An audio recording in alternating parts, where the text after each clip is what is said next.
The smell hit me before the smoke even had a chance to rise. It was the lighter fluid, that sharp, chemical bite that hangs in the air for just a second before the flame catches and the charcoal starts doing its own thing. Most men my age, they smell that and they think about summer. They think about cold beer and kids running through sprinklers and a Saturday with nowhere to be. I used to think that way too, a long time ago. But for me, for as long as I can remember, that smell does something else entirely. It reaches back past everything I have built and everything I have survived, and it finds that one night in August of 1989, and it drags me straight back into the dark. I stood there in my slab of a backyard on a Tuesday morning in late June, the lighter in my hand still warm, and I watched the first thin ribbon of smoke curl up from the grill like it had all the time in the world. The sky above Harlan County was already doing that heavy summer thing, pressing down on everything with a white-hot patience that told you the day was going to be brutal before it was done. Cicadas screaming in the oaks, the neighbor's dog going on about something 2 streets over, normal Tuesday sounds, normal Tuesday life. Except that smell would not let me stay in the Tuesday.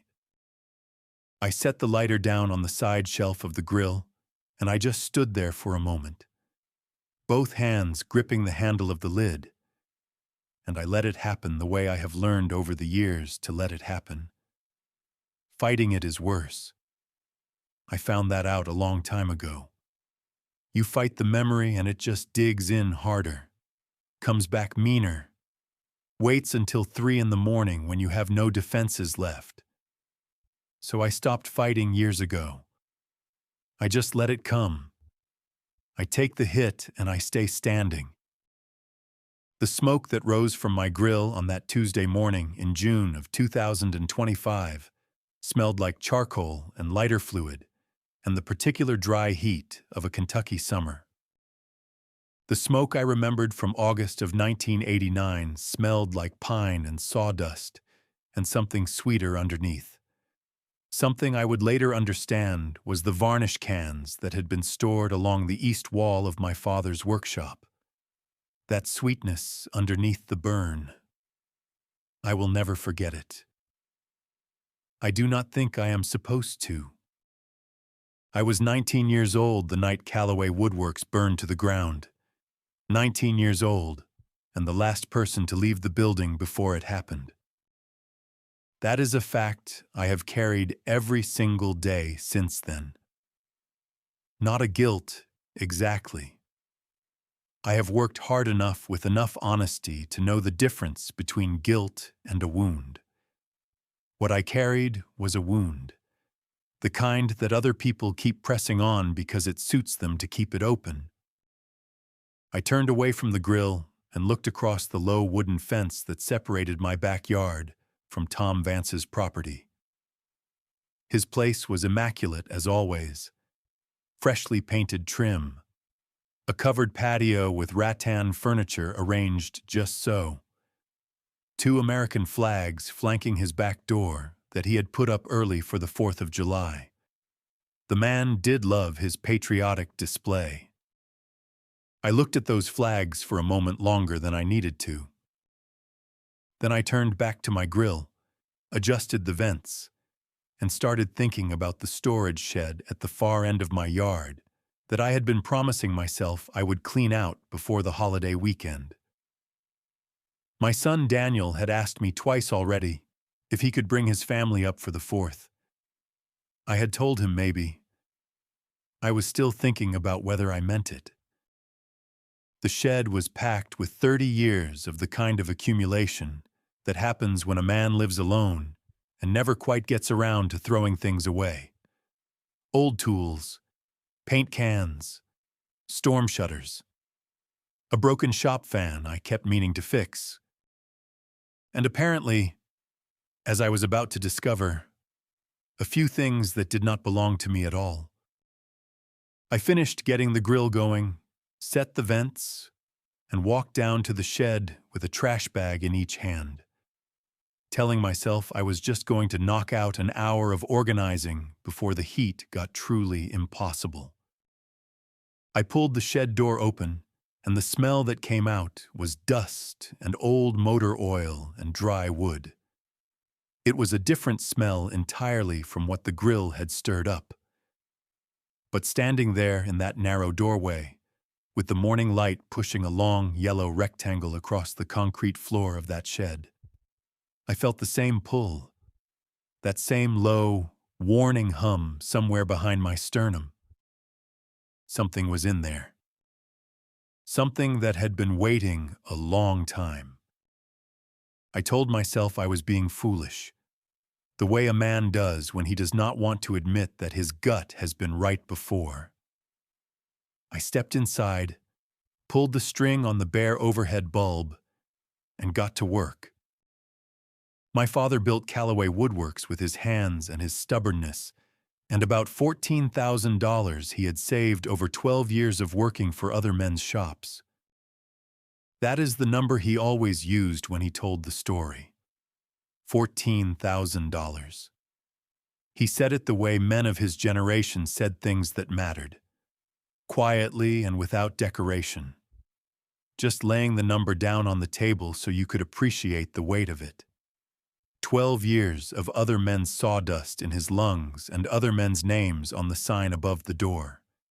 And then one morning in the spring of 1972, he signed a lease on a corrugated steel building at the edge of Harlan and hung his own name up instead. Frank Calloway. That was my father, a man made of patience and calluses and a particular kind of pride that never needed an audience. I grew up in that shop the way some kids grow up on farms or in restaurants, understanding early that the place where your father worked was also the place where your family lived, even if you drove home at night to a different address. I knew the smell of fresh-cut pine before I knew long division. I knew how to stack lumber by grain and how to sweep sawdust into the corners without lifting it into the air by the time I was 7 years old. My father taught me these things without making them feel like lessons. That was his way. You watched. You did. You learned. There were 4 of us in the family. My father, my mother Louise, my younger brother Carl, and me. We lived in a white clapboard house on Clover Street, 12 minutes from the shop. And the shop was the heartbeat of everything. Good contracts meant my mother could fix the kitchen floor she had been tolerating for 2 years. A slow winter meant we ate beans and cornbread more nights than not, and nobody said a word about it because Frank Calloway did not allow complaints about things that were going to get better. He had a deep certainty about what was going to get better and what was not, and he was usually right. He was not a warm man in the way people use that word now. He did not say I love you the way people do freely these days. But he showed up. Every single morning, he showed up. When I was 12 and broke my wrist falling out of a tree, he drove me to the hospital with one hand on the wheel and one hand on my shoulder the entire way, and he did not say much. But he did not let go either. That was Frank Calloway's version of I love you. He did not let go. By the time I was a teenager, I was working in the shop every summer and most Saturdays. Carl was never much for it. My brother had a different kind of intelligence, the kind that was meant for classrooms and arguments, and eventually the law degree he got from University of Kentucky in 1993. But me, I fit in the shop the way a hand fits a good tool. Natural. Easy. I did not have to think about it. My father had started to talk, quietly, about the future, about the possibility that Calloway Woodworks would become something with more than one generation's name attached to it. He never pushed me. Frank Calloway was not a man who pushed. But he would say things while we were working, side by side, with the big band saw running and the radio going low underneath it. Things like, "A man who builds things leaves something behind." Just that. Just letting it sit there between us. I was going to stay. I had already decided, in the way 19-year-olds decide things, which is all certainty and no real understanding of what you are agreeing to. I was going to learn the business side, the bidding and the contracts and the client work. While my father kept teaching me the craft side, we were going to be Calloway and Son. He never said those exact words, but I heard them anyway in the space between all the other words he did say. The summer of 1989 was a good one. Contracts were up. My father had hired 2 extra men. There was talk of buying the vacant lot behind the shop to expand storage. I remember that summer as a particular quality of light. The way late afternoon hit the sawdust in the air of that shop and turned it gold. And the way my father looked standing in the middle of it, like a man who had done exactly what he set out to do and knew it. I was the last one to leave the shop on the night of August the 14th. By 4 in the morning on August the 15th, there was nothing left of Calloway Woodworks but the concrete slab and the smell that followed me for the rest of my life. The investigators said it started near the east wall, near the varnish cans. That detail lodged itself in me like a splinter, working deeper over the years instead of working out. The east wall was where I had been working that last evening, finishing up a cabinet order, cleaning brushes, putting the varnish cans back on the shelf. I had checked the lids. I remembered checking the lids. But memory is a complicated thing when everyone around you has already decided what happened before you even open your mouth. I was questioned 3 times in the week following the fire. Not arrested, not charged, but questioned in that particular way that made the distinction feel meaningless. The fire investigator was a man named Stubbs, who had a habit of repeating your own answers back to you in a slightly different form, as if he was waiting for you to catch yourself in the variation. My father sat in on the first interview, and I watched him listening, and I watched something happen behind his eyes that I did not understand at the time. A shutting down, a decision being made that I was not part of. I told the truth. I told it 3 times the same way, because it was the truth, and it did not change. I had been the last to leave. I had put the varnish cans back. I had checked the locks. I had driven home. My father's shop was burning before I had been home an hour. The official finding was accidental fire, 'cause undetermined. Not arson. Not negligence. Undetermined. But the town had already made up its own mind. Harlan was not a cruel place. Not intentionally. But it was small and it had long sight lines, and the fact of my being the last one out that night was simply too clean a story for people to let go of. Not arson. Not intentional.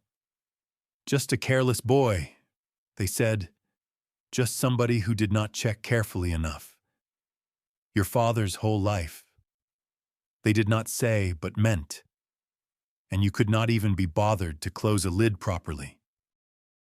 My father never said that to me. Not once.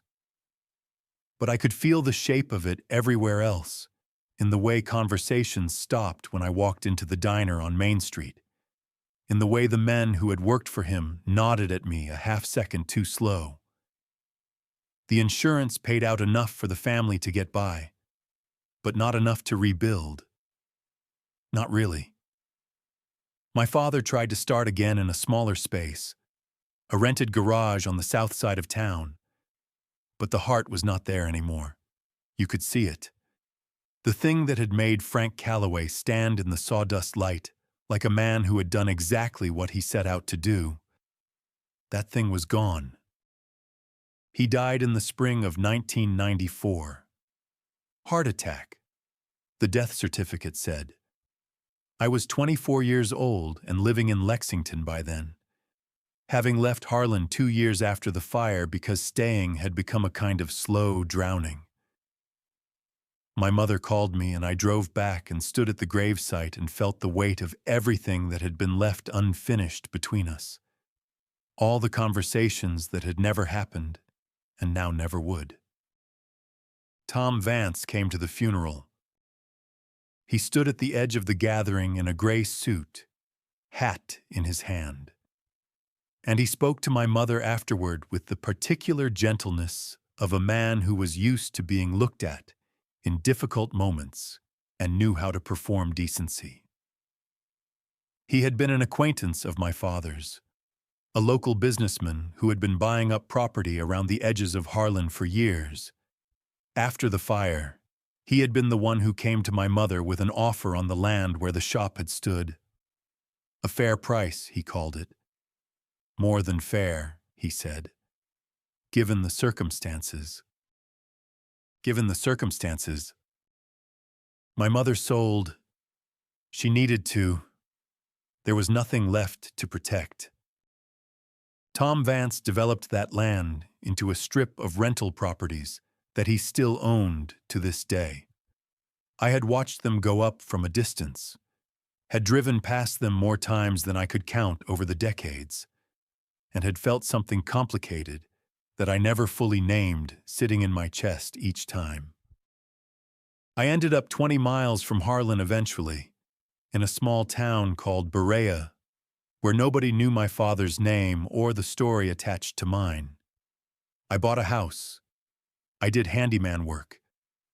I raised Daniel with his mother Karen until Karen and I ran out of whatever it was that had held us together and separated in 2008. And Tom Vance, by some geography of fate that I had never fully made peace with, had retired to the house right next door to mine. That was 7 years ago. 7 years of nodding across the fence. 7 years of him bringing over a plate at Christmas and me accepting it because what else do you do? 7 years of me knowing something was wrong about the whole picture and not knowing what. Until that Tuesday morning in late June, until the shed.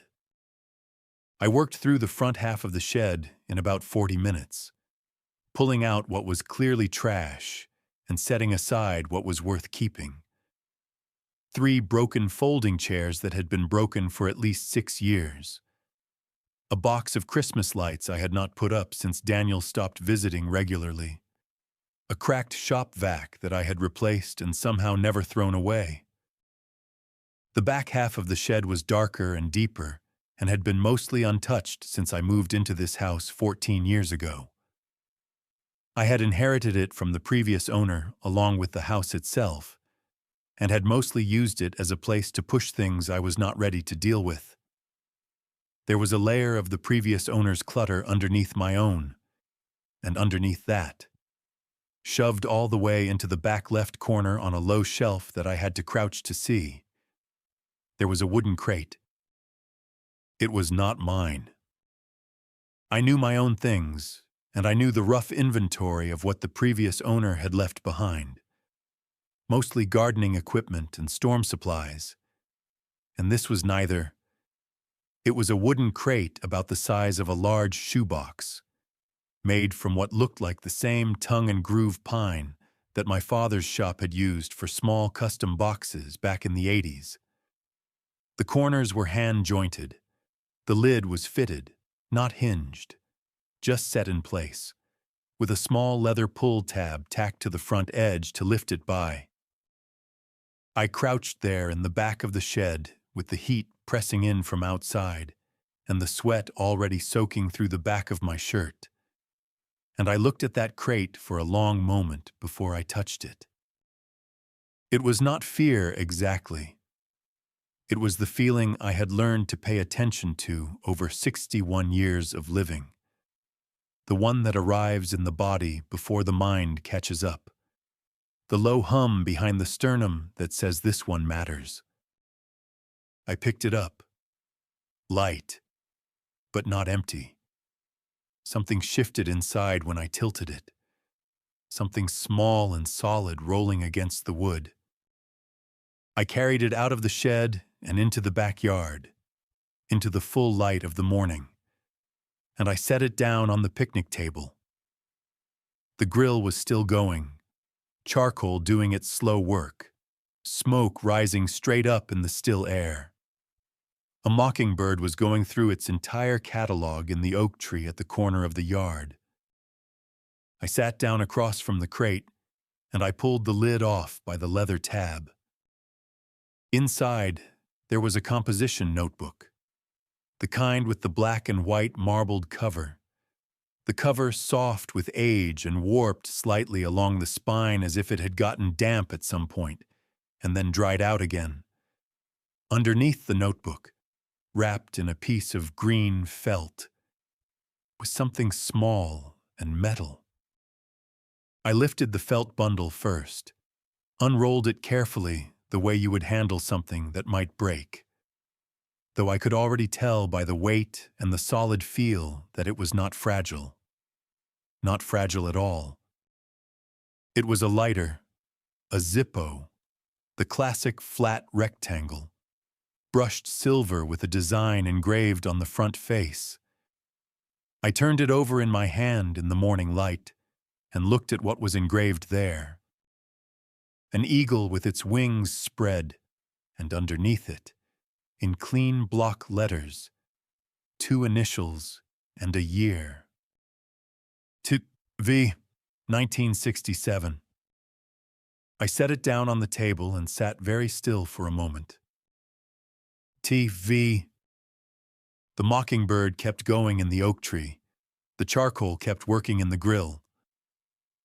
Somewhere down the street, a truck backed out of a driveway, and its radio was playing something country and bright. I picked up the notebook.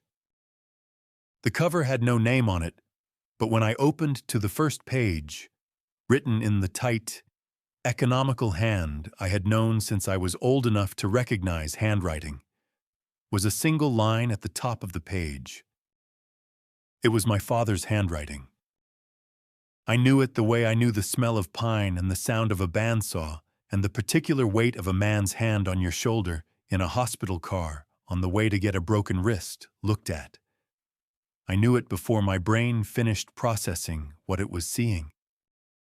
I closed the notebook.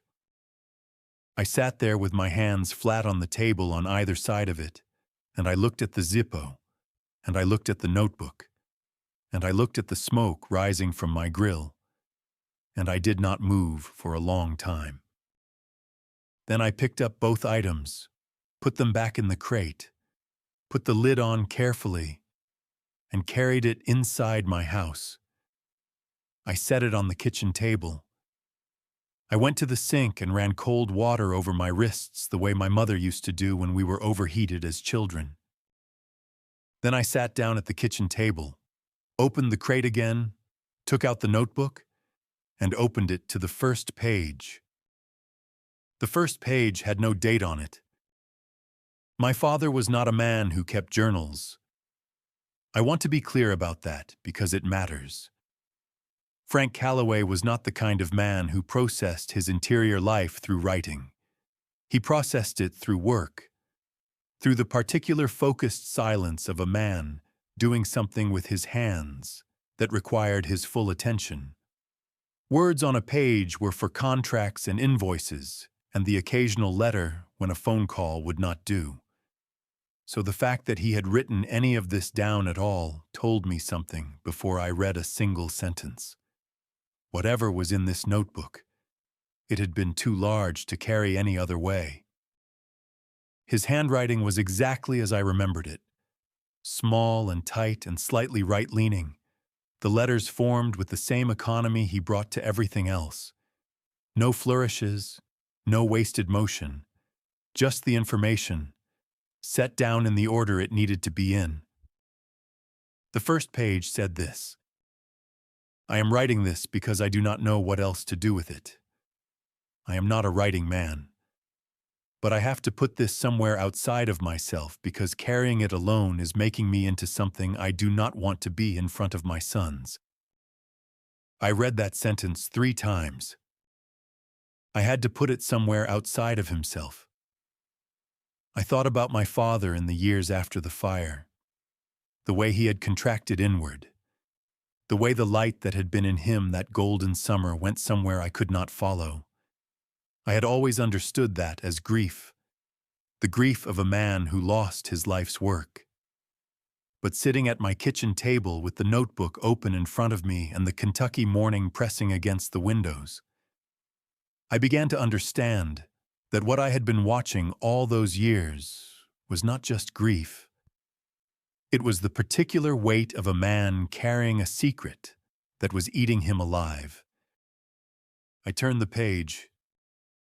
The second page was dated September the 3rd, 1989, 3 weeks after the fire. My father's handwriting was slightly looser here, as if he had written quickly, as if the words had needed to come out fast before he thought better of putting them down. He wrote about the night of August the 14th. Not the fire itself, not the aftermath. He wrote about what he saw from the window of his truck. My father had gone back to the shop that night. I did not know this. In 36 years, I had never known this. He had never mentioned it in any of the conversations we had managed to have before he died. Never mentioned it in the interviews with the investigator. Never mentioned it to my mother as far as I knew. But there it was in his own hand, in the tight, right-leaning letters I would have known anywhere. He had forgotten his reading glasses on the workbench that afternoon, the pair he needed for close detail work and for reading the small print on contract specifications. He had driven back after supper, sometime around 9:30 in the evening. He had pulled into the lot, and he had seen that the shop was dark, which was right because I had left and locked up by 8. He had used his key on the side door and gone in and found his glasses on the bench where he had left them. He was walking back to his truck when he saw the other vehicle. It was parked on the access road behind the shop, the narrow gravel lane that ran along the back of the property. A dark-colored sedan, parked with the engine off and the lights off. My father wrote that he noticed it because there was no reason for a car to be parked there at that hour. The access road served only the shop and the empty field behind it. Nobody had business back there at 9:30 at night. He sat in his truck and he watched. A man came out of the shadows at the back of the building. My father could not see his face clearly from where he was sitting, but he could see enough. The man was not large, but he moved with a kind of deliberate calm, not hurrying, as if he knew exactly what he had done and was not afraid of being seen. He got into the dark sedan. He drove away. My father wrote I should have gone back inside right then. I should have checked. I did not. I told myself it was probably nothing. A man taking a shortcut. Someone who had pulled off the road to make a phone call. I told myself this and I drove home and I went to bed. And at 3 in the morning, Louise was shaking me awake because the phone was ringing, and it was Red Milligan from 2 blocks over, saying he could see the glow of something burning from his upstairs window. I set the notebook down on the table and pressed both palms flat against the wood. He had seen someone.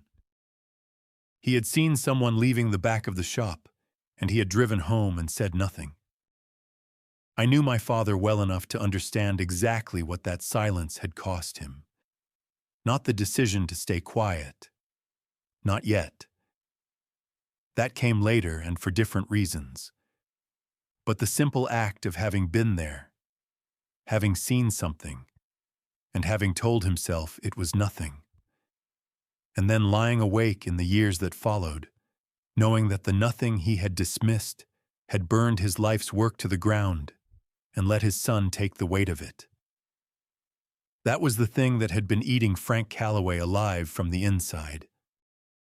I got up and poured myself a glass of water, drank it standing at the sink, looking out the window at the backyard where the charcoal in the grill had gone gray and quiet. Then I went back to the table and turned the page. The next several pages covered the weeks immediately following the fire. My father wrote about the investigation with the careful attention of a man who had started paying very close attention to everything after the fact. He noted the questions Stubbs asked and the ones he did not ask. He noted the order in which people were interviewed and who seemed to be steering the conversation in what direction. He wrote Stubbs asked Arthur the same 4 questions 6 different ways. He never asked me whether anyone else had access to the property that night. I have been waiting for him to ask me that for 8 days now. He never asked. My father wrote about the dark sedan. He had been thinking about it, turning it over, trying to place it. He had not seen the make clearly, but he had seen the shape. A mid-size American sedan, and he had seen something else that he had not realized he registered until 3 days after the fire, when it surfaced from wherever the brain stores things it is not ready to deal with yet. As the man got into the car, something had fallen from his jacket pocket. Something small. The man had bent to pick it up, and in the motion of bending and straightening, my father had caught, just for a second, the glint of something metal in the man's hand, catching the light from the distant street lamp at the end of the access road. He had not thought about it at the time, but 3 days later, cleaning out what was left of the shop site, he had found it.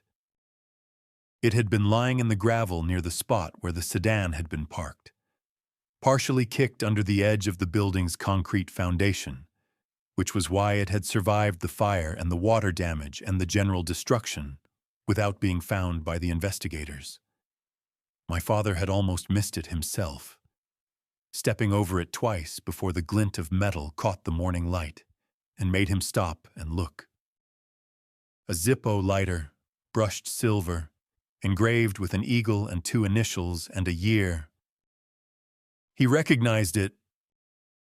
This is where my hands started to be unsteady on the pages. My father wrote, "I have seen this lighter before. Tom Vance carries it.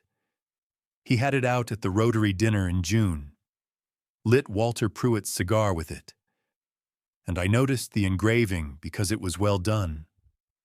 The kind of detail work I appreciate. He must not have realized he dropped it, or he assumed it was destroyed in the fire. Either way, it is here now, and I do not know what to do with it." He did not know what to do with it. I sat with that for a moment. My father, who always knew what to do, reduced to writing those words in a composition notebook because he genuinely did not know. Tom Vance. I had heard his name all my life in the context of local success, local generosity, local standing. He had grown up in Harlan County and made his money in real estate development over in Lexington before coming back to buy up properties in the county he had started in.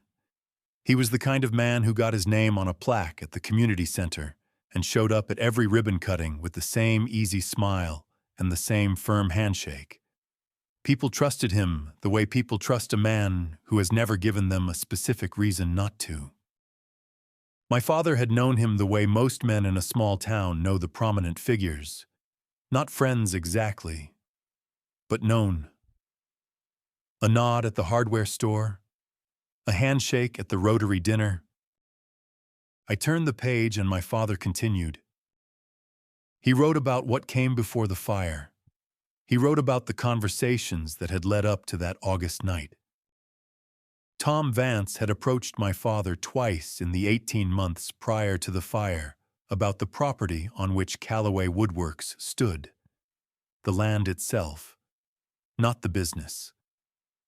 My father's shop sat on a commercially zoned parcel that fronted a county road, which Vance had identified, apparently, as a future development corridor. He wanted the land to anchor a small strip development he was planning. My father had said no both times. The first time politely. The second time he had been more direct, telling Vance that the land was not for sale at any price because it was not just land to him. It was the foundation of something he intended to hand down. My father wrote about the second meeting with a detail that made the hair on my arms stand up. He wrote Vance smiled when I told him that. Not a friendly smile. He said, and I am writing this down exactly as he said it because I want to remember it correctly. Frank, everything has a price. The only question is who ends up paying it. Then he picked up his coffee cup, and he changed the subject like he had said nothing at all. 3 months later, Calloway Woodworks burned to the ground. The last section of the notebook was harder to read.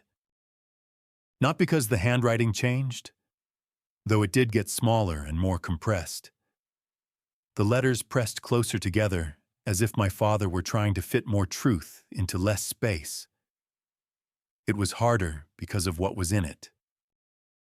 My father wrote about the week after the fire when Tom Vance had come to see him. Not at the house. At the temporary space my father had rented. The garage on the south side of town where he had been trying to figure out what came next.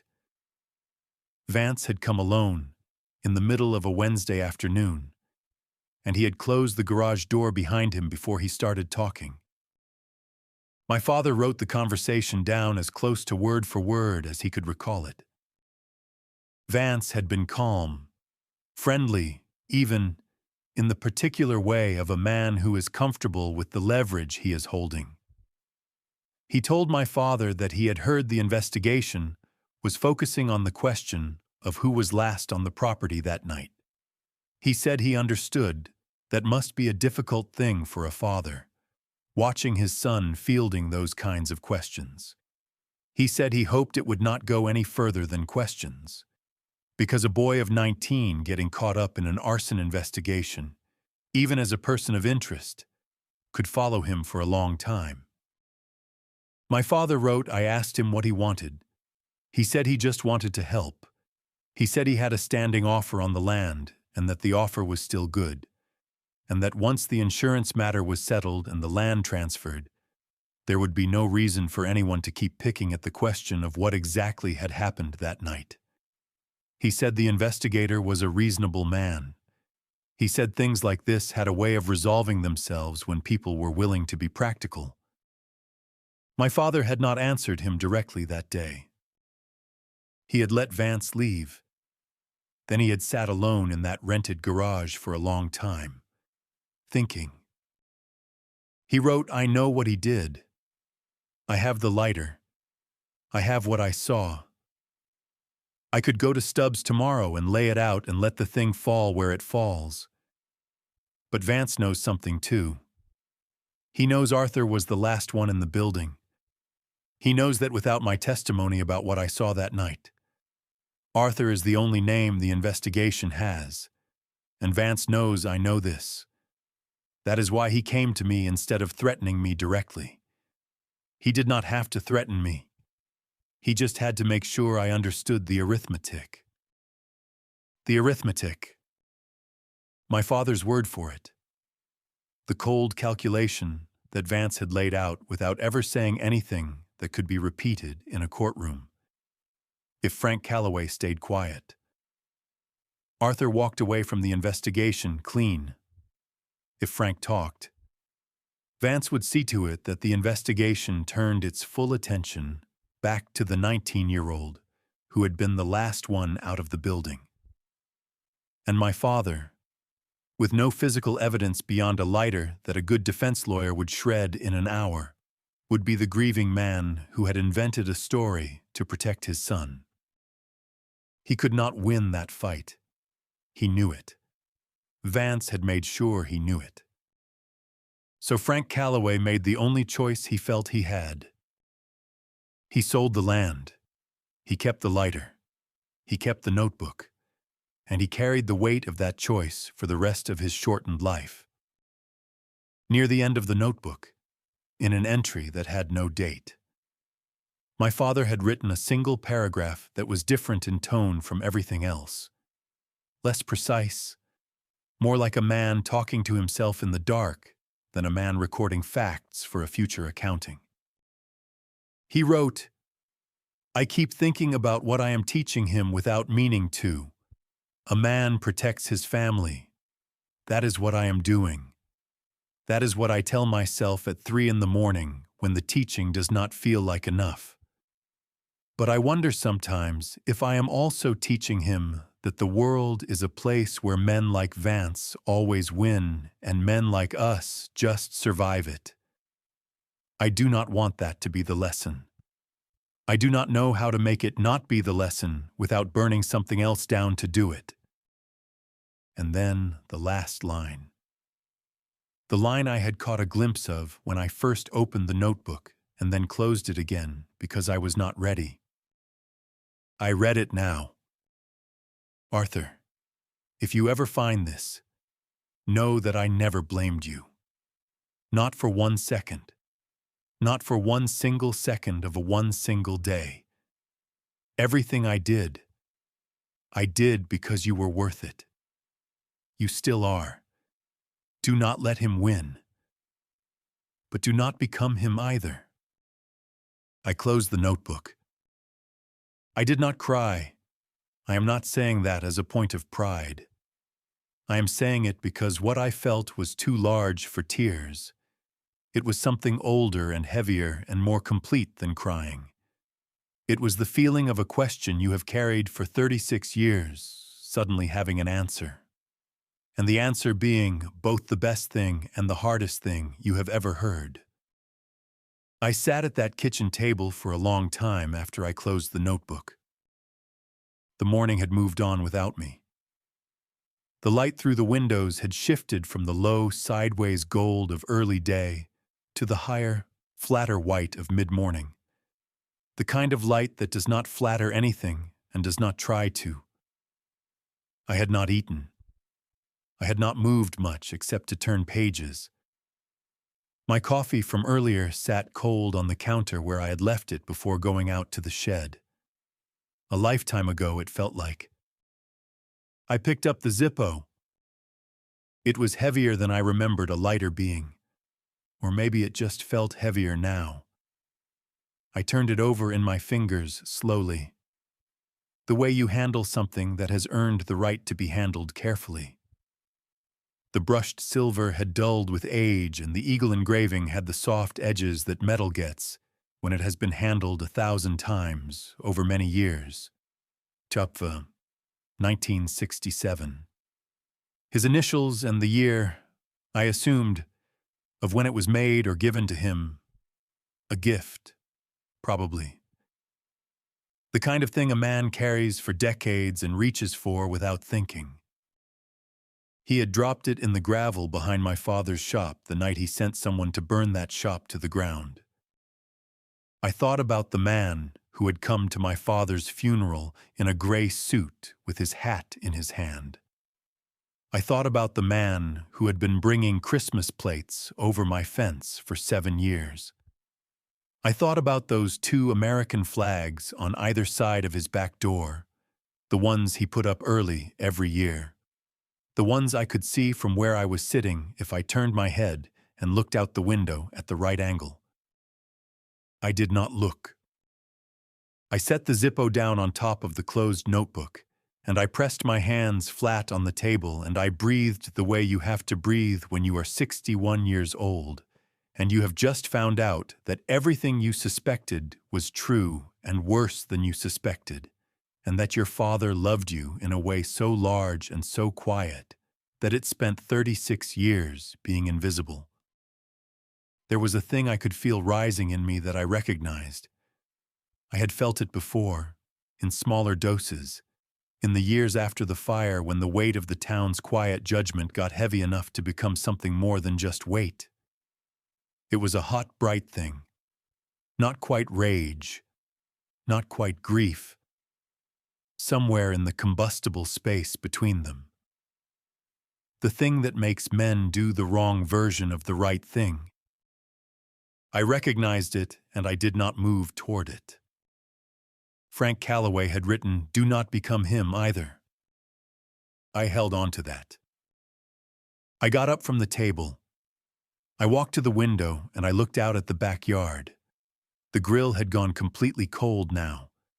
The charcoal ash gray and spent. The picnic table where I had opened the crate was still there, still bright in the mid-morning sun. Empty now. The mockingbird had moved on to someone else's oak tree. Tom Vance's patio was visible over the low fence, the rattan chairs, the American flags barely moving in the small, hot breath of what passed for a breeze. No sign of the man himself. I stood at the window for a long time. Then I went to my phone. Ray Dufresne and I had been friends since the 9th grade at Harlan County High School, which meant we had been friends for 47 years, which meant I did not have to explain much when I called. Ray had spent 20 years as a private investigator, and the last 12 of those as a legal investigator working civil and criminal cases for defense firms in Louisville. He had retired 2 years ago to a house near the river that his wife had picked out, and which he tolerated with the patient resignation of a man who understood that some negotiations were already decided. He picked up on the 3rd ring. I said, "Ray, I need you to come. I found something." There was a pause of maybe 2 seconds. Ray was not a man who asked unnecessary questions. He had heard something in my voice, I suppose, that told him the category of the situation. And once he had the category, he needed only the logistics. He said, "Today." I said, "Today." He said, "Give me 2 hours."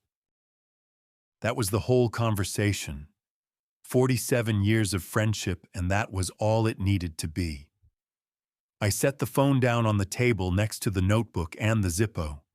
I looked at the 2 objects sitting there side by side. One made of paper and ink and my father's careful hand. The other made of metal and a man's arrogance. The assumption that dropped things stay lost. Then I went and made a fresh pot of coffee, because Ray Dufresne always drank 2 cups when he arrived somewhere, and I had a feeling we were going to need the alertness that came after them. The coffee was brewing and the house was too quiet. I have lived alone for 17 years, since Daniel went off to college and Karen and I split the last of what we had between us, with the careful politeness of 2 people who had run out of the energy required for real anger. 17 years of a quiet house, and I had made my peace with it. Or at least I had made a working arrangement with it.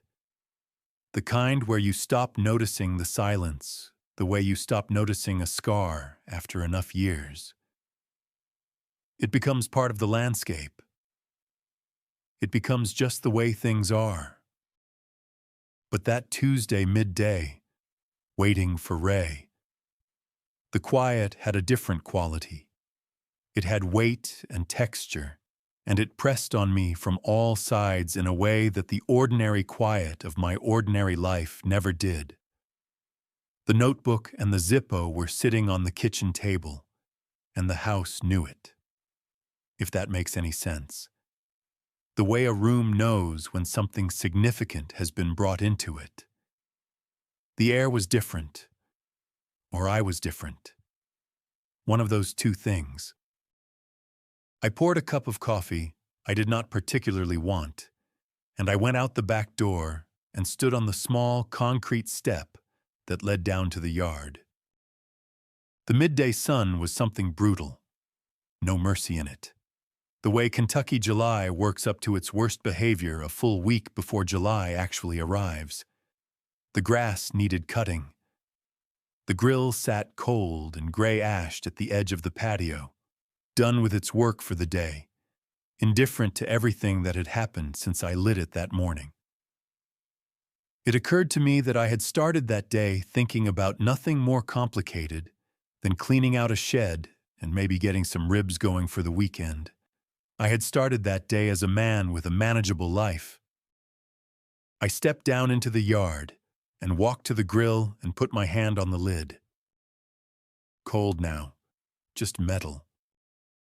I do not know exactly when I started talking. I did not plan to.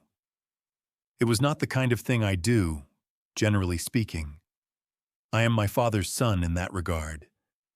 The kind of man who keeps his interior life interior and considers that a reasonable policy. But there was something about the heat and the stillness and the particular exhaustion of having read those pages and felt all of it land in my chest all at once. Something about all of that made the words come without me deciding to let them. I said, "I didn't know, Dad." Just that, at first. Just those 4 words, spoken quietly into the hot, still air of my backyard, to nobody and to somebody at the same time. I said, "I spent 36 years thinking you believed them, thinking some part of you looked at me the way they did. I know you never said it. I know you never once said a word against me. But I thought the silence meant something. I thought it meant you were just being decent about it." The yard did not answer me. The heat pressed down. Somewhere over the fence, I could hear the low hum of Tom Vance's central air unit cycling on, that ordinary suburban sound, the sound of a comfortable man in a cool house on a hot day. I kept talking. I talked about the years after I left Harlan, the years in Lexington when I was trying to build something out of nothing and carrying the weight of what the town thought of me like a stone in a coat pocket. Always there. Always pulling. I talked about meeting Karen at a job site in '89, her sharp laugh and her no-nonsense way of looking at the world, the way she made me feel for a while like the story of my life could start over from a different page. I talked about Daniel being born and the way I had held him in the hospital and thought about my father and felt something break open in my chest that I had not known was sealed shut. I talked about the divorce, about the particular shame of it, not the legal fact, but the human fact. The feeling of having failed at the one thing I had promised myself I would not fail at, which was keeping my family together the way Frank Calloway had kept his together through hard winters and slow seasons and the long, grinding work of a life built by hand. I said, I think I was so afraid of turning into the man they said I was that I turned into a ghost instead. Just quiet and careful and not bothering anybody and not asking too much and not being too much. I thought that was being responsible. I think maybe it was just being afraid. The air conditioning unit next door cycled off. The silence that followed was very complete. I stood there with my hand on the cold lid of the grill, and I thought about my father sitting alone in that rented garage in the fall of 1989. The lighter in his hand, the weight of what he knew pressing down on him from all sides, choosing his son over his own truth. I thought about what that choice had cost him. I thought about whether I was the kind of man who could honor that cost by doing what he had not been able to do. I thought I might be. I thought I was going to have to find out. From the front of the house came the sound of a car turning into my driveway. Tires on the gravel strip along the side of the house, an engine cutting off. A door closing with the solid thunk of a well-maintained American sedan. Ray Dufresne, 2 hours exactly. I took my hand off the grill. I straightened up. I rolled my shoulders back the way my father used to do before he started a job that required his full attention. That small, physical act of preparation that I had watched 10,000 times and apparently absorbed without knowing it. Then I went to let him in. Ray Dufresne had not changed much in 47 years, which was either a testament to good genetics or a complete indifference to the passage of time. He was a lean man, always had been. The kind of lean that comes from a lifetime of not sitting still rather than any particular discipline about food or exercise. His hair had gone fully white sometime in his 50s, and he had kept it short and neat in the way of a man who had decided that was the one concession he was going to make to looking his age. He had a face that was made for listening, not expressive exactly, but deeply attentive. The kind of face that made people feel heard without him having to say anything to accomplish it. He came through my front door, looked at me for exactly 1 second with those steady gray eyes, and said, "You look like you haven't eaten." I said I had not. He said, "Make a sandwich first. Whatever you found has been where it was for a while. It can wait 15 minutes. That was Ray. That was 30 years of investigative work talking. The understanding that a man who has not eaten thinks differently than a man who has, and that clear thinking was going to matter more than urgency in whatever came next. I made 2 sandwiches, and we sat at the kitchen table, and I set the notebook and the Zippo between us, and I told him everything while we ate. He did not interrupt. Ray Dufresne was constitutionally incapable of interrupting. He had explained to me once, years ago, that the single most valuable skill he had developed in 2 decades of investigation work was the ability to let people finish. Most people, he said, will tell you exactly what you need to know if you can manage to stay quiet long enough to hear it. He had applied this skill to witnesses and clients and suspects, and apparently also to his oldest friends sitting across a kitchen table in Berea, Kentucky, on a Tuesday in late June. When I finished talking, he picked up the Zippo. He handled it the way I had, carefully, turning it in his fingers, reading the engraving. Then he set it down and picked up the notebook and read through it slowly, going back twice to reread the pages about the night of August the 14th and the conversation in the rented garage. I watched him read the way I used to watch my father work, looking for the small signals in the hands and the jaw and the set of the shoulders that told you what the face was being careful not to show. When he finished, he set the notebook down and looked at me. He said, "How long has he been your neighbor?" I said 7 years. Ray looked at the window that faced toward Tom Vance's property. Then he looked back at me. He said 7 years. And he said it the way you say something that you are putting into a category in your mind, filing it under a particular heading that does not require further comment. He picked up his coffee cup and drank and set it down. He said, "Tell me about the house, how it came to you, who owned it before." I told him.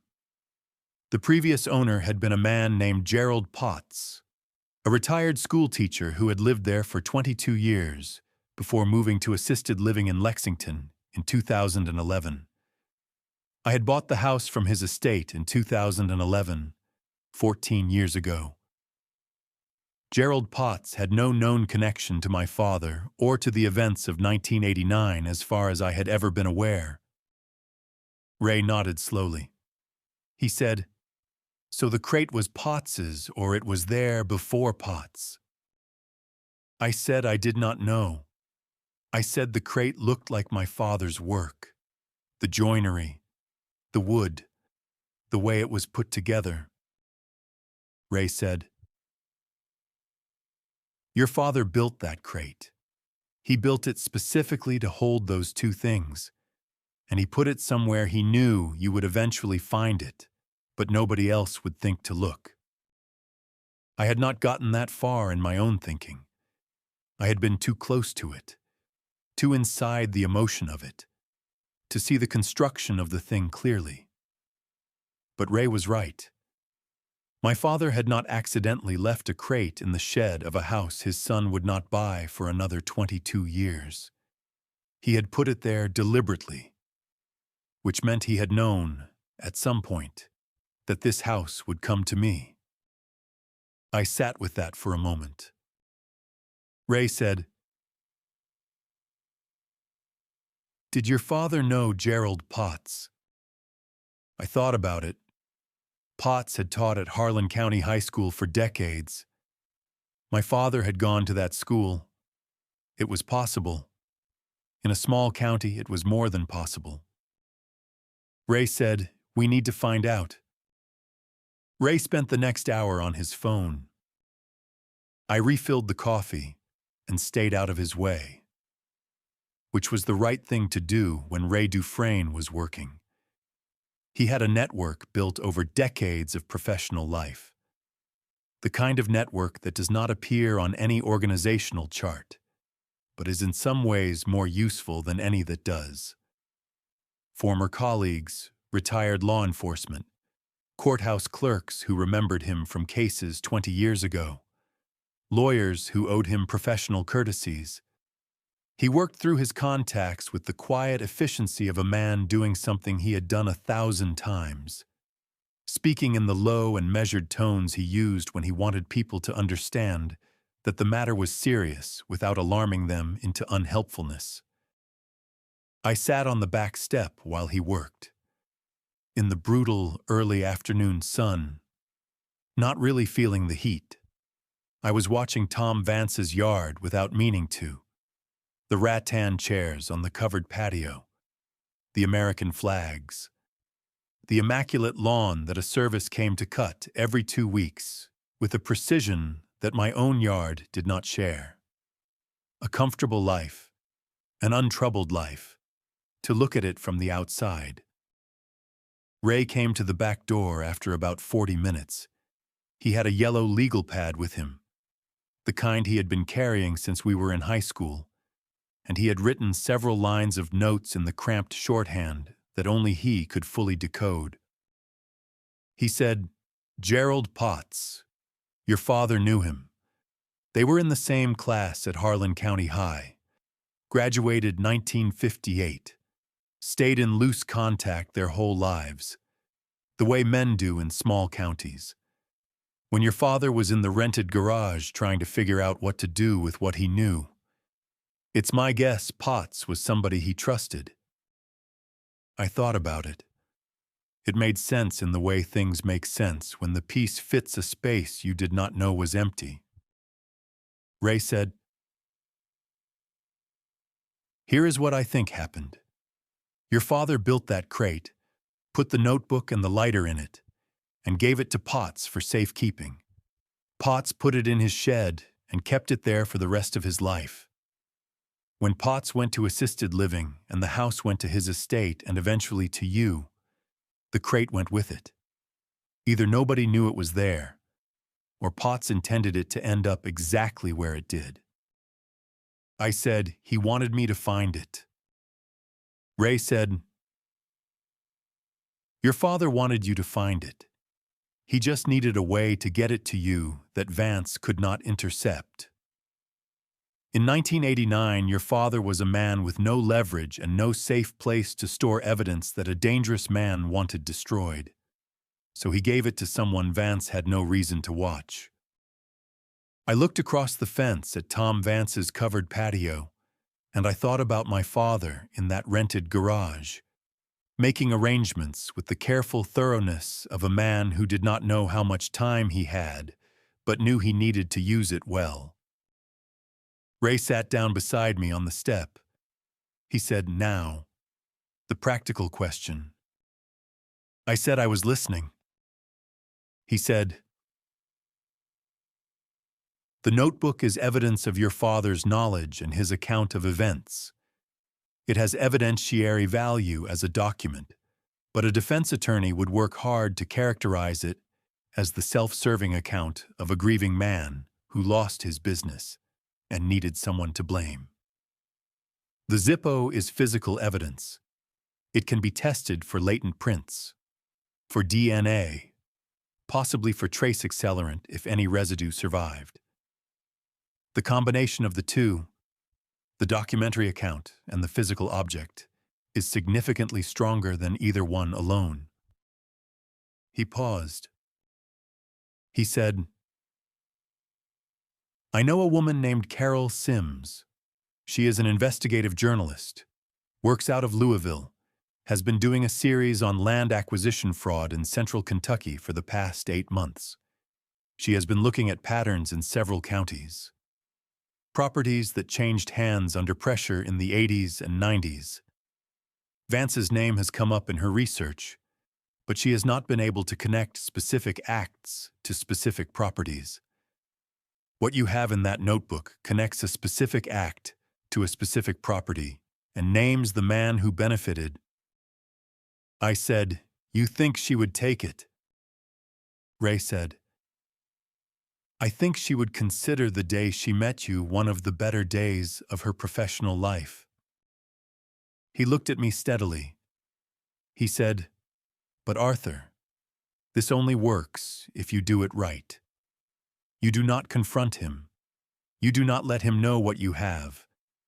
You go through Sims and you go through the state prosecutor's office and you let the system do what it is supposed to do. Can you do that?" I looked at those flags across the fence for a long moment. Then I said, "Tell me about the prosecutor." I went back inside when the sun got to the point where sitting in it stopped being contemplative and started being just foolish. Ray was on the phone again in the living room, speaking to someone at the state level whose name I did not catch. I went to the kitchen and stood at the counter and looked at the notebook and the Zippo on the table. They had not moved. Of course they had not moved. But they looked different to me now than they had that morning when I first carried them in from the shed. They had been mysterious then, charged with potential. Now they were specific. They were evidence. They were the beginning of something that had a shape and a direction and a set of consequences that were going to reach further than my kitchen table. I picked up the Zippo one more time. I was thinking about the 7 years. 7 years of Tom Vance's Christmas plates and his easy neighborly waves across the fence and his 2 American flags going up every June. 7 years of me accepting the proximity the way you accept weather. Something you did not choose and cannot change and learn to live alongside. I had never liked the man. I want to be honest about that. There had always been something in the frequency of him that did not sit right with me. Some note slightly off in the chord of his performed decency. But I had never connected it to anything specific. I had put it down to the general unease of a man who had spent his adult life being quietly blamed for a thing he did not do. The kind of wariness that gets into your bones after a while and makes you slow to trust anyone who seems too comfortable in their own goodness. He had known who I was when he moved in next door. That thought landed on me now with a weight it had not quite had before. He had known my name and my history and the particular shape of what he had taken from my family. And he had moved in next door to me and performed neighborliness for 7 years. I could not decide if that was the arrogance of a man who had never been held accountable for anything, and so had stopped believing he ever would be, or something colder and more deliberate. A man keeping his enemies close enough to watch. Either way, it told me something about the architecture of the man's character, the kind of confidence that comes from never losing, the kind of ease that comes from having arranged the world so that the people who knew your secrets were either dead or compromised or too broken to come for you. He had not counted on a wooden crate in a shed. He had not counted on Gerald Potts being a careful man who kept what he was given. He had not counted on Frank Calloway's son being the one to buy that house. I set the Zippo down. I went out to the backyard. The sun was lower now, the worst of the afternoon heat beginning its slow retreat, and the light had that particular late-day quality that makes everything look slightly more significant than it probably is. Long shadows and gold edges and the sky going from white to the first suggestion of color. I stood at the grill, my hands in my pockets, and I looked at the fence.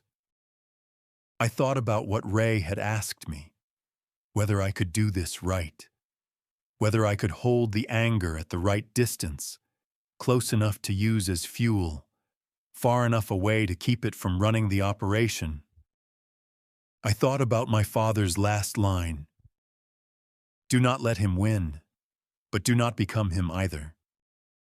There is a version of this story where I go over that fence, where I knock on Tom Vance's back door, and I stand in his doorway with my father's notebook in one hand and his dropped lighter in the other, and I watch his face change from the comfortable expression of a man who has never been seriously challenged to something uglier and more honest.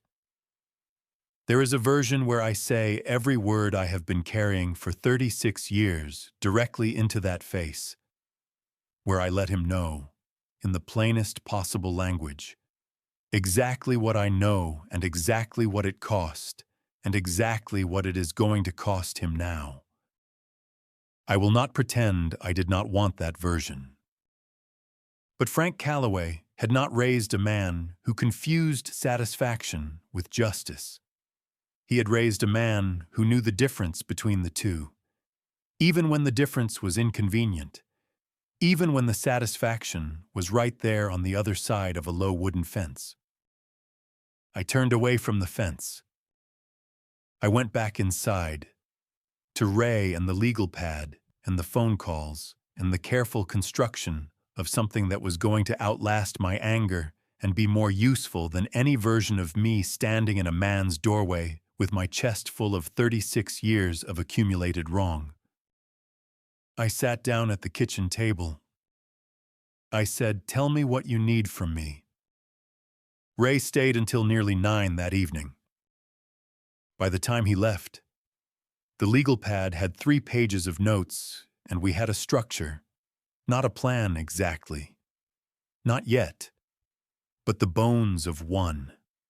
Ray was going to reach out to Carol Sims first thing the following morning.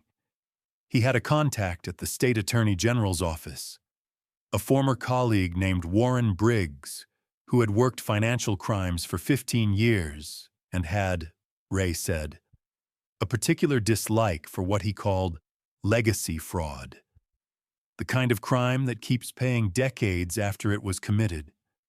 Ray thought Briggs would listen. The physical evidence needed to be handled correctly. Ray had brought a box of nitrile gloves from his car, which told me he had understood the category of the situation from the moment I called him.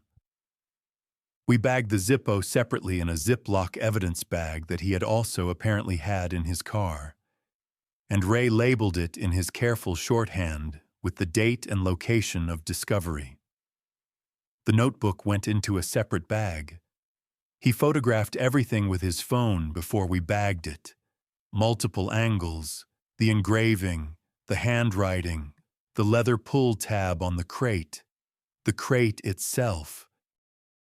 He was thorough in the way of a man who had watched cases fall apart on procedural grounds and had never forgiven himself for the ones that should not have. Before he left, he stood in my kitchen doorway and looked at me with the steady gray eyes, and he said, "I need you to do one thing while I make these calls." I said, "What thing?" He said, "Nothing, absolutely nothing. You go about your life. You wave at him over the fence if that is what you normally do. You do not change your behavior by 1 degree. If he senses that something has shifted, he will get careful, and a careful man covers tracks. I said I understood. Ray said, Arthur, I mean it. I have watched people blow 30 years of patient waiting in 48 hours because they could not hold it together at the finish line. You have been carrying this longer than most men could carry anything.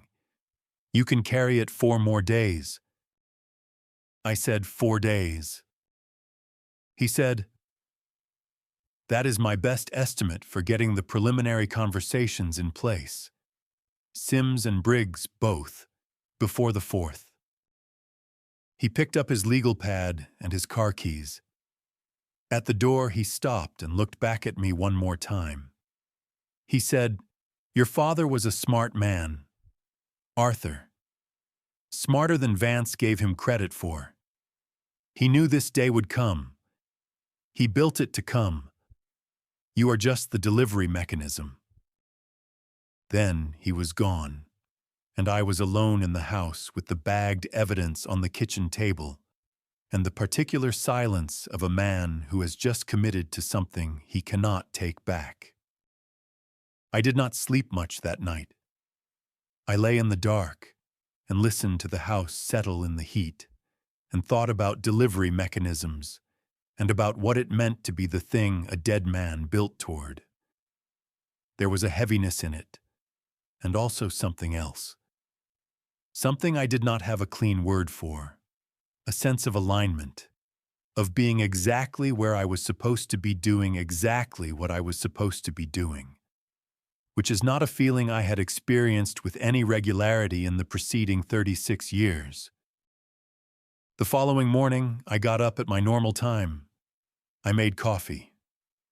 I went out to the backyard in the early cool, and I stood at the grill and I looked across the fence at Tom Vance's immaculate yard. He was out there. That was unusual. He was not typically an early morning presence in his backyard. But there he was, standing on his covered patio in a polo shirt and khaki shorts, a coffee mug in his hand, looking at his own yard with the satisfied expression of a man surveying something he owns and is pleased with. He saw me and raised his mug. I raised my coffee cup. That was all. The ordinary exchange of 2 neighbors in the early morning. Nothing changed. Nothing showed. I held it for exactly as long as it needed to be held. And then I turned back to my grill and I started thinking about what I was going to cook for the 4th of July. Because the grill needed to be used, and the holiday was coming, and some things needed to look exactly like what they were. I had 4 days. I looked at the cold grill, and I thought the fireworks this year are going to look a little different for you, Tom. I did not say it out loud. I did not need to. I just held it the way my father had held the lighter and the notebook for years in the quiet and the dark. Patient. Certain. Waiting for the right moment to let it go. Ray had been gone for 3 hours before I finally went to bed, and the bed was not particularly interested in having me. I lay on top of the covers in the dark, with the ceiling fan turning slow overhead, moving the warm air around without cooling anything. And I stared at the ceiling the way a man does when his mind is running faster than his body wants to go. The house was its normal quiet. The neighborhood was its normal summer night sounds. A distant dog, the occasional car, someone's television going low 2 houses over. Nothing unusual. Nothing to mark the day as different from any other day, except for the fact of the bagged evidence now locked in my truck's glove box at Ray's instruction, and the knowledge sitting in me like a coal. I gave up on sleep around midnight and went to the kitchen and poured a glass of water and stood at the back door looking out through the screen at the yard.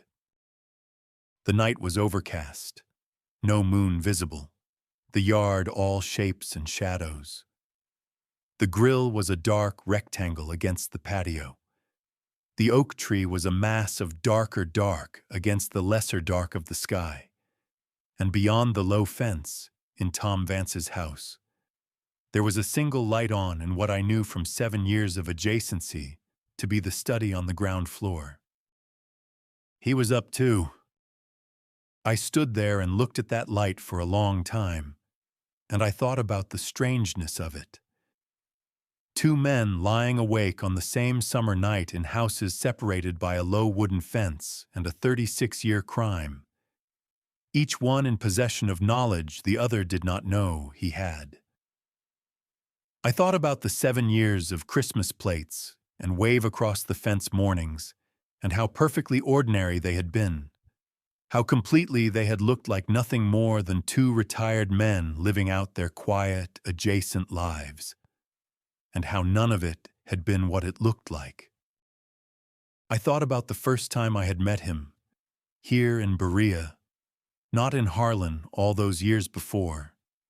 He had come over with a 6-pack of beer 2 weeks after I moved in, the way a certain kind of neighborly man does, easy and unhurried, extending the kind of casual welcome that asks for nothing and means everything is fine. I had accepted the beer.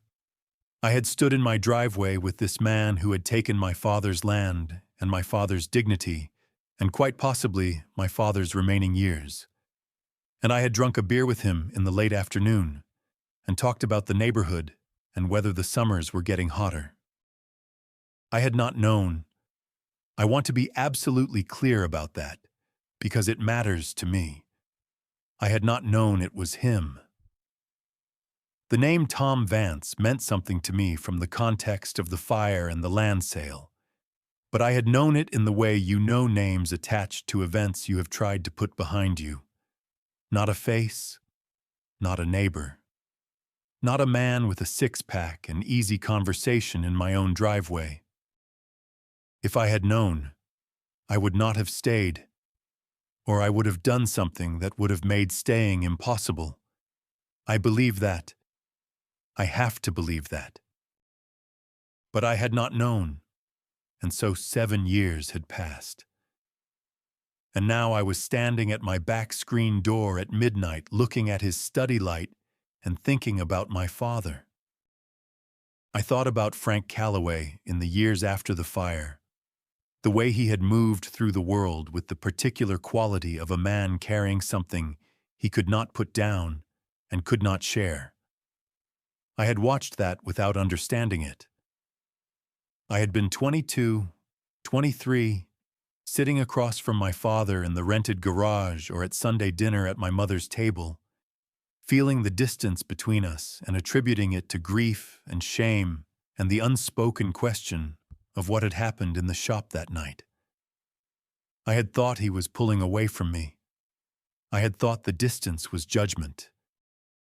It was not judgment. It was protection. It was a man holding a secret so carefully, so completely, that he could not let anything out, could not risk even the edges of it showing, because the edges of it could reach his son. I understood that now, in a way, I had not that morning when I first read the pages. The understanding had been settling into me all day, working its way down through the layers the way water works through stone, slow and inevitable. My father had spent the last 5 years of his life being a stranger to me in order to keep me safe. He had swallowed the truth and the anger and the injustice whole, and he had kept his face neutral and his distance consistent, and he had let his son believe whatever his son needed to believe, because the alternative was a risk he would not take with someone he loved that much. The light in Tom Vance's study went out. The yard went uniformly dark. I stood at the screen door a while longer, and then I went back to bed. And this time, eventually, I slept. The next 3 days had a quality I had not experienced before, and do not have a clean word for even now. The closest I can come is this. It was like being the only person in a room who knows the fire alarm is about to go off. Everything looks normal. Everything sounds normal. People are going about their business with the ordinary confidence of people who have no reason to expect anything other than an ordinary day. And you are standing in the middle of it, holding the thing that is going to change the sound of the room, waiting for the right moment, keeping your face arranged in the expression of a man who is also having an ordinary day. I cut the grass on Wednesday morning. I went to the hardware store in the afternoon for charcoal and lighter fluid, enough for a proper 4th of July spread, because the grill was going to be used and the holiday was going to happen, and some things needed to look exactly like what they were. I waved at Tom Vance across the fence on Thursday when he came out to retrieve his mail. He waved back with the easy warmth of a man who has no idea that the ground beneath his comfortable life has been shifting for 3 days. Ray called twice a day, morning and evening. Brief calls with brief updates delivered in the clipped shorthand of a man who had learned long ago that phones were not for nuance. Carol Sims had taken the meeting. Warren Briggs at the Attorney General's office had taken Ray's call and had asked to see the physical evidence before committing to anything, which Ray said was exactly the right response from a careful prosecutor. The Zippo had been transferred through a chain of custody that Ray had arranged with the precision of a man who understood that the how of these things mattered as much as the what. On Thursday evening, Ray called and said, "Sims wants to meet you." I said, "When?" He said, "Tomorrow morning, she will come to you." I said, "All right." He said, "Arthur, she is good at this. Let her lead." I said I would. I did not sleep particularly well that night either, but it was a different kind of wakefulness than the first night. The first night had been turbulent, full of the churning energy of discovery and grief and rage finding their channels. This was quieter. This was the particular alertness of a man who is standing at the edge of something and can see, for the first time, the shape of the other side. Carol Sims arrived at 8 in the morning in a gray compact car that she parked neatly at the curb. She was a woman in her mid-40s, compact and direct, with the particular quality of attention that good journalists share with good investigators. The sense that she is recording everything, not just what you say, but how you sit when you say it, and what your hands do between sentences. She had a canvas bag over one shoulder and a recorder on the table between us before she had fully settled into her chair. She had read the notebook. Ray had arranged a secure copy. She had been doing her homework on Vance for 8 months, and the notebook had, in her words, connected a set of dots she had been staring at for the better part of a year. She said this without excitement, in the measured tone of a professional who had learned not to let her enthusiasm get ahead of her verification. But I could see it underneath the professionalism. The particular stillness of a person trying not to move too fast toward something they very much want to be true. We talked for 2 hours. She asked careful questions, and I gave careful answers, and at the end of it, she looked at me across the kitchen table, in the same chair where Ray had sat 3 days earlier, and she said, "Mr. Calloway, I want to be honest with you about what this will look like. The story will be public. Your father's name will be in it. Your name will be in it. There will be people who push back, who question the notebook, who say it is too convenient. Are you prepared for that?" I thought about my father in the rented garage in the fall of 1989, making the choice he made. I said, My father spent 5 years being silent to protect me. I can spend 5 minutes being loud to protect him. She looked at me for a moment. Then she picked up her recorder and clicked it off. And she said, "I'll have the first piece ready by the 3rd. The 3rd of July, one day before the 4th.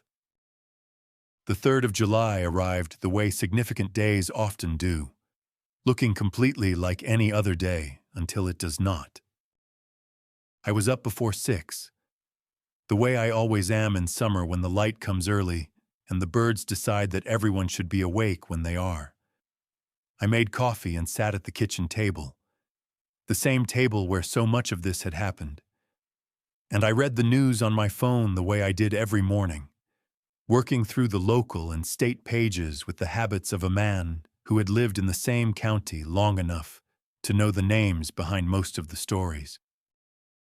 It was there at 7:13 in the morning. Carol Sims had published through the Louisville paper's investigative desk, which had the reach and the legal infrastructure to support the kind of story she was telling. The headline was careful and specific in the way that good investigative journalism is careful and specific, naming actions and patterns rather than leading with accusations, letting the documented record do the work that shouting would do more satisfyingly but less durably. The piece named Tom Vance. It named Calloway Woodworks. It named the fire of August 1989.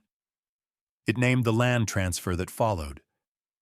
It placed Vance's acquisition of that property within a larger pattern of similar acquisitions across 3 Kentucky counties spanning 2 decades. Properties that had changed hands under circumstances that Sims had spent 8 months documenting.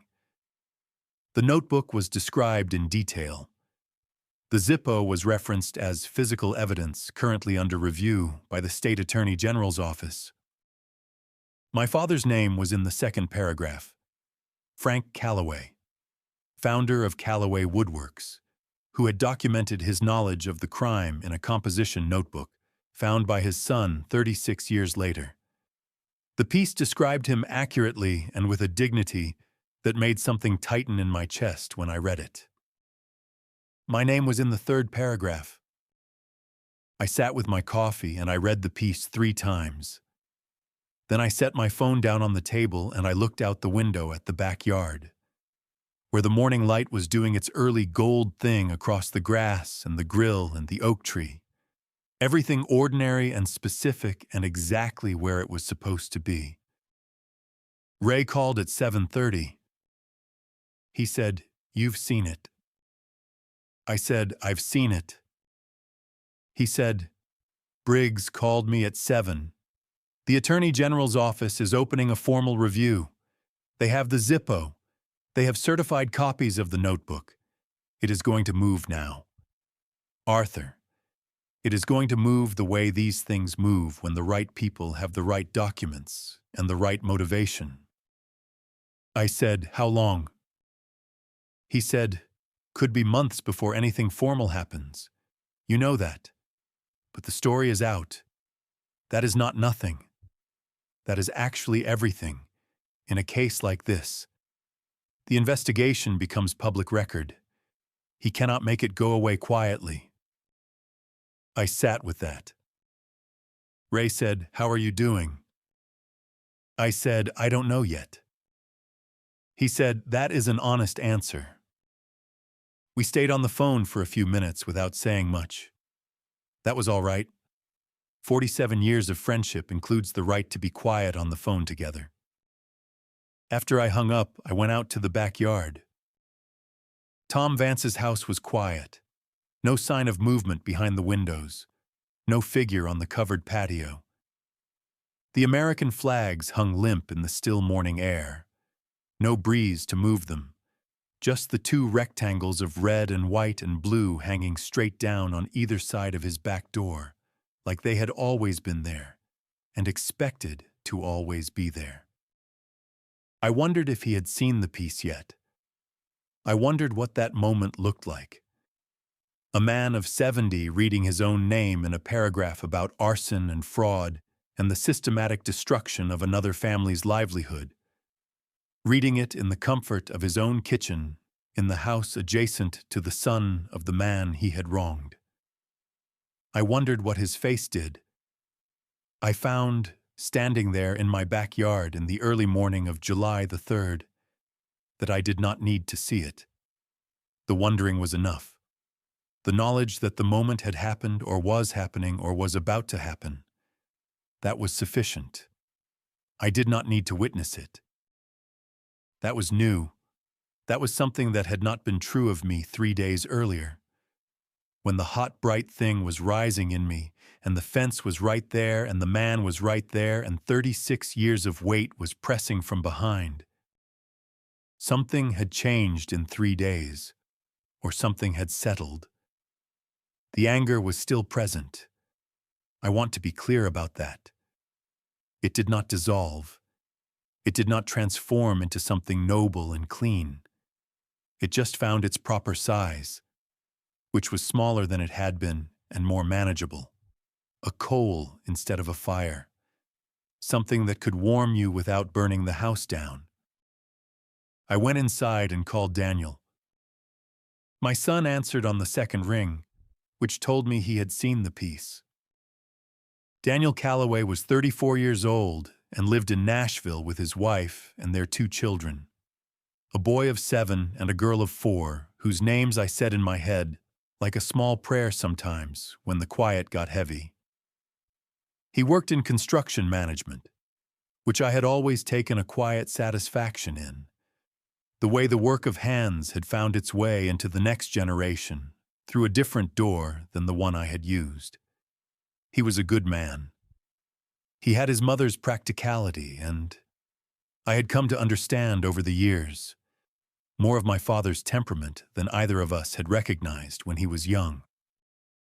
Our relationship had been complicated in the particular way that relationships between fathers and sons get complicated when the father has spent too many years being a ghost of himself. I had been present for the practical necessities of his childhood and adolescence, and absent in the ways that are harder to quantify but easier to feel. The divorce had put geography between us, and the geography had become habit, and the habit had become a kind of settled distance that neither of us had known quite how to cross. He said, "Dad." Just that. Just my name. The one-syllable version that he had used since he was old enough to abbreviate. And the weight he put into it on that particular morning was different from any weight I had heard in it before. I said, "I was going to call you last night, but I didn't know how to start." He said, "Ray called me 2 days ago. He said to wait and let you call when you were ready." Of course Ray had. I should have known. Ray Dufresne managing the people around a situation with the same care he managed the situation itself, making sure nobody tripped over each other in the dark. Daniel said, "Tell me about him, about Grandpa Frank. Tell me what you know now that you didn't know before." So I told him. I sat at the kitchen table one more time. The table that had held the notebook and the Zippo and 2 cups of Ray's coffee and Carol Sims's recorder. And I told my son about his grandfather. Not the version shaped by 36 years of guilt and distance and the town's quiet verdict. The real version.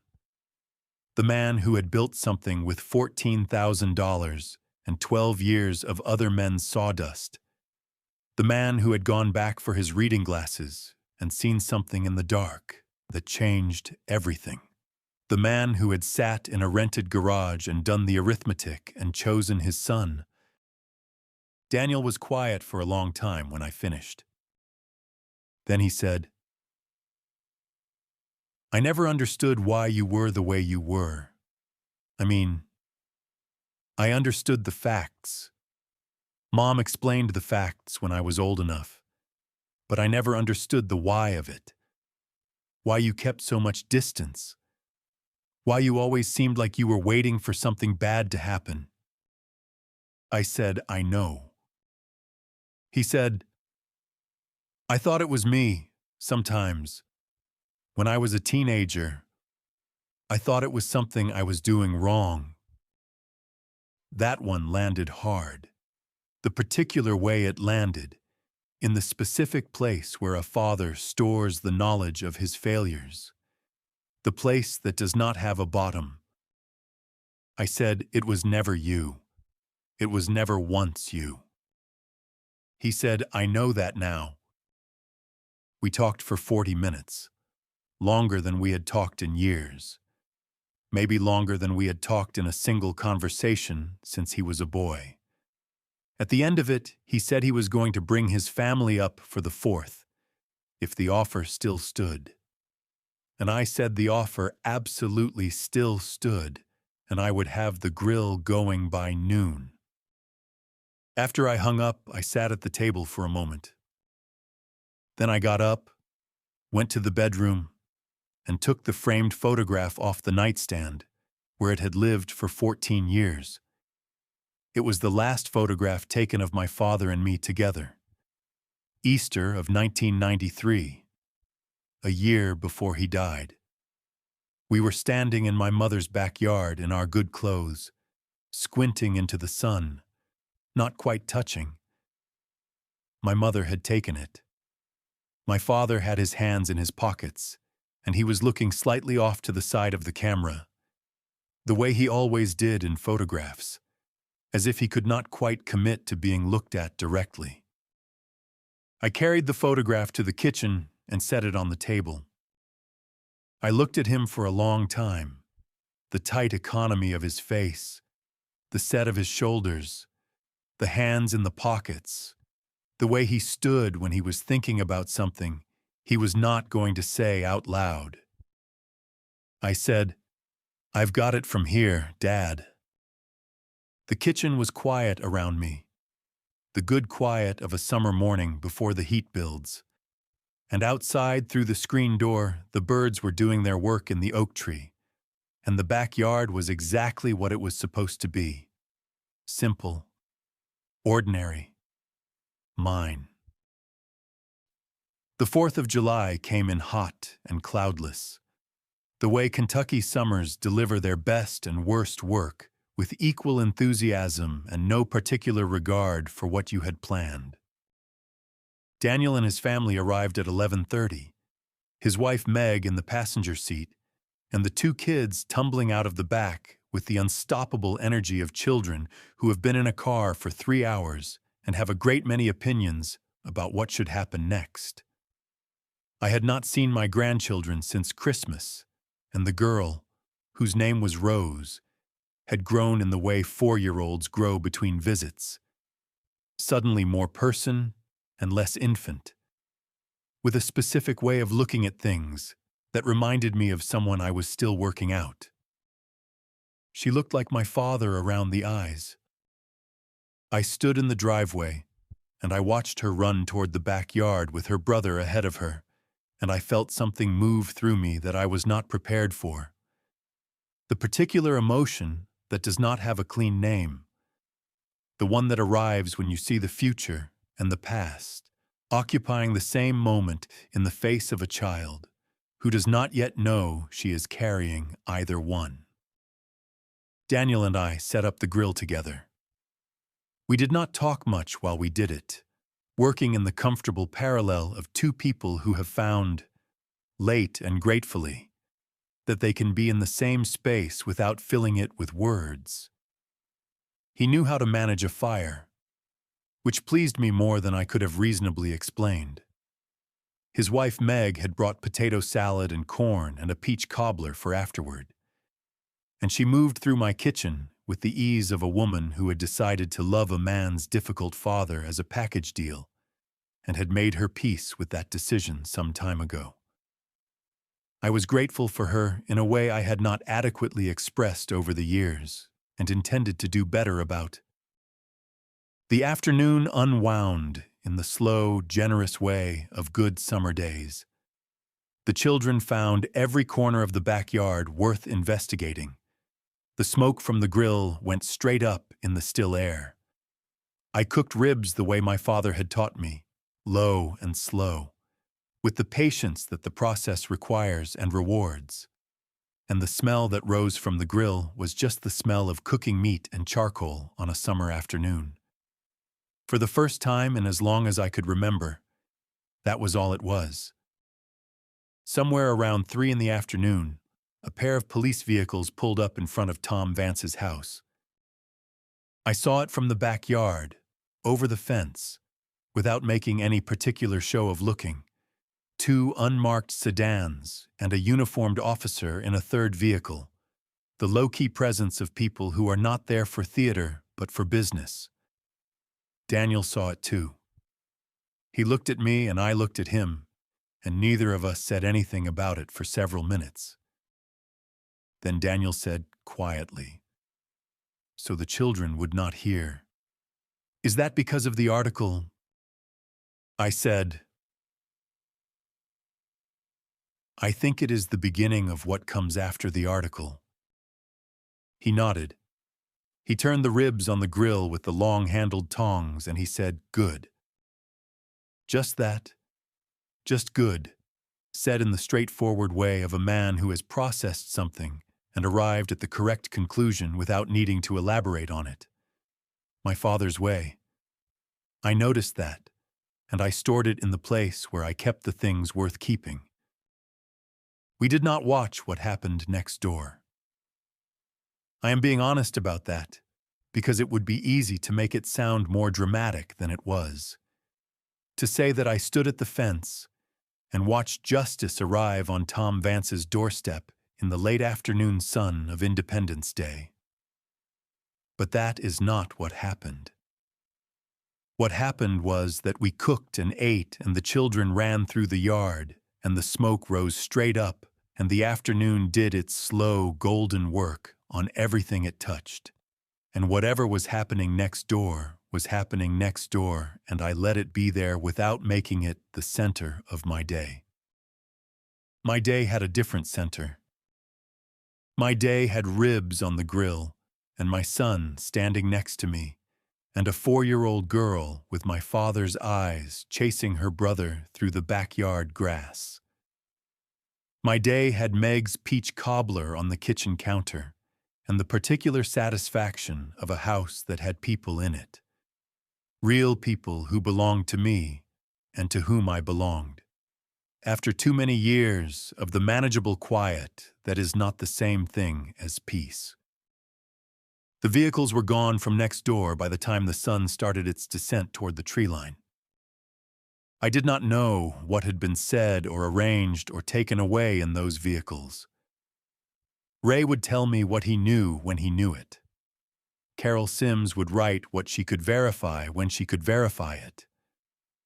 The Attorney General's office would proceed at the pace and in the manner of institutions that answer to processes larger than any one man's timeline. All of that was in motion, and I had done my part in setting it in motion, and the rest of it was not mine to control. That was all right. I had learned something in the past 4 days about the difference between control and completion. My father had understood that difference his whole life. I was just arriving at it. After dark, the fireworks started. Not the official display. That was happening downtown. The organized burst and bloom over the old courthouse square that the town had been doing since before I was born. These were the neighborhood kind. The ones that start appearing in driveways and backyard corners as the sky goes fully dark. The amateurs and the enthusiasts and the men who have been waiting since January to light something large. The children went electric with anticipation. Daniel took them to the front yard where they could see more sky, and I stayed in the backyard, sitting in the old lawn chair by the grill, and I let the evening happen around me. The air had finally cooled to something a human body could be comfortable in. that specific relief of a July evening after a July day. When the heat breaks its grip and the air remembers what it felt like before summer got serious about itself. I had a glass of iced tea in my hand, and the remains of the day on the patio table beside me, a paper plate, the empty serving dish that had held the ribs, a citronella candle doing its modest work against the mosquitoes.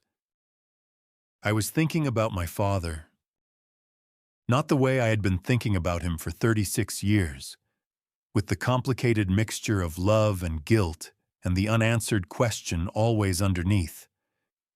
I was thinking about him the way you think about someone you understand now, fully and without remainder. The way you can only think about someone once the last piece of the picture is in place, and the whole thing finally makes sense. I thought about the summer of 1989, the golden light in the shop and the talk about the vacant lot and the future. The way he looked like a man who had done exactly what he set out to do. I thought about how close he had been to having all of it, the completed thing. The legacy he had built from $14,000 and 12 years of other men's sawdust, and how completely one man's greed had taken it from him. I thought about the rented garage and the notebook and the lighter and the choice. I thought about the 5 years he had lived after making that choice, moving through a smaller and quieter life. The thing in him that had been burning since 1972 when he hung his own name above that door, slowly going out. I had watched it go out without understanding what I was watching. I had been present for the extinguishing of my father, and I had not known what was extinguishing him, and so I had not been able to stop it, or even to stand next to him in it, the way a son should be able to stand next to his father in the dark. That grief I was going to carry for the rest of my life. But I was also going to carry the other thing. The thing he had written in the last line of the last page of the notebook. He had built a crate to hold, and trusted an old friend to keep and arranged for his son to find 31 years after his death. The thing that was both the best and the hardest thing I had ever read. Everything I did because you were worth it. You still are. A rocket went up somewhere 2 streets over and burst into a wide gold circle against the dark sky. And for a moment, the whole yard was lit in that warm, reflected light. The grill and the fence and the oak tree and the empty patio next door. All of it illuminated and then returned to dark. I sat in the chair, and I looked up at where the gold circle had been. I said, "I know, Dad. I know you did." The following morning, I called Ray before my coffee was done brewing. He said, "Warren Briggs called me last night. The Attorney General's office executed a record subpoena on Vance's real estate holdings going back to 1985. They are looking at 11 properties across 4 counties. The Zippo has been submitted for forensic testing. This is going to take time. Arthur, months, possibly longer. But it is moving." I said, "That is enough." He said, "You sure?" I said, "I am sure. I am not in a hurry anymore." There was a pause. Then Ray said, "Your father would have been proud of you." I did not answer right away. I stood at the kitchen counter with the coffee half brewed and the morning light coming through the window at the low early angle and the photograph of my father on the table where I had left it the day before. Frank Calloway in his good Easter clothes squinting into the sun with his hands in his pockets. I said, "I think he always was. I just didn't know it." After I hung up, I poured my coffee, and I went out to the backyard, and I stood at the grill and I looked at the sky, which was the particular clean blue of a morning after fireworks. When the smoke has cleared and the light comes through without anything between it and you. The fence was still there. The patio next door was empty. The flags were still up, barely moving in the small, early breeze. I turned away from the fence. I started thinking about what I was going to cook next weekend. When Daniel had said he might bring the family back up. When Rose with her grandfather's eyes would run through my backyard again, and the smoke from the grill would be exactly what it was. Just smoke. Just a summer morning. Just a man standing at his grill with his coffee, in the clean light of a day with nothing left to hide. If you have been with me through this story, I want you to know that I do not take that lightly. You gave me your time and your attention, and those are the two things a man cannot make more of. Thank you for that. If this story reached something in you, something about your own father or your own silence or your own long-carried weight, then it did what I hoped it would do. Share it with someone who needs it. And if you are so inclined, say a small prayer for the men who protected us in ways we did not find out about until it was almost too late. God knows they earned it.